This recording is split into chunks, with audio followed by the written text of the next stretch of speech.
Srivari knowledge ಚಾನೆಲ್ಗೆ ಸ್ವಾಗತ. ನಾನು ಈ ಪುಸ್ತಕವನ್ನು ಅವಿನ್ಯೂ ರೋಡ್ನಲ್ಲಿ ನೋಡಿದ ತಕ್ಷಣ ನನಗೆ ತುಂಬ ಇಷ್ಟ ಆಗೋಯಿತು.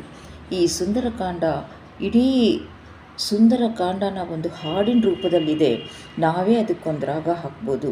ನಾನು ಯಾಕೆ ಇದನ್ನು ನನ್ನ ಚಾನಲಲ್ಲಿ ಹಾಕಬಾರ್ದು, ಇದು ಎಲ್ರಿಗೂ ಉಪಯೋಗ ಆಗುತ್ತೆ, ನಾನು ಇದನ್ನು ಹಾಕಿದ್ರೆ ಅಂತ ಹೇಳಿಬಿಟ್ಟು ನಾನು ಅದರ ಮೇಲೆ ಕ್ಯಾಮರಾ ಫೋಕಸ್ ಮಾಡ್ತಾ ಇದ್ದೀನಿ. ಖಂಡಿತವಾಗ್ಲೂ ಇದನ್ನು ನೋಡಿದ ತಕ್ಷಣ 1 ಸೆಕೆಂಡು ನೀವು ನಿಂತ್ಕೊಂಡು ಹೇಳಿಬಿಟ್ಟು ವಿಡಿಯೋನ ಒಂದು ಉಪಯೋಗ ಪಡ್ಕೊಳ್ಳಿ.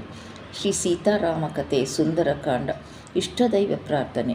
ಶ್ರೀ ಹನುಮನು ಗುರು ದೈವವೇ ಎನ್ನದೆ ಹಾಡುವ ಸೀತಾರಾಮ ಕಥೆ, ನಾ ಹಾಡುವೆ ಸೀತಾರಾಮ ಕಥೆ. ಶ್ರೀ ಹನುಮಂತನು ಅಂಜನಾಸುತನು, ಅತಿ ಬಲವಂತನು ರಾಮ ಭಕ್ತನು, ಲಂಕೆಗೆ ಹೋಗಿ ಬರಲು ತೀರನು, ಮಹಿಮೋಪೇತನು ಶತ್ರುಕರ್ಷಣನು. ಜಾಂಬವದಾದಿ ವೀರರೆಲ್ಲರೂ ಪ್ರೇರೇಪಿಸಲು ಸಮ್ಮತಿಸಿದನು, ಸೀತಾಮಾತೆಯ ಸುಳಿವ ತಿಳಿಯಲು ರಾಮಚಂದ್ರನ ವಿಯೋಗವನಳಿಸಲು. ಹಾಗೆ ನೋಡ್ತಾ ಇರಿ ಮುಂದಿನ ಅಷ್ಟು ಸರ್ಗಗಳ ಹಾಡನ್ನು. ಧನ್ಯವಾದಗಳು.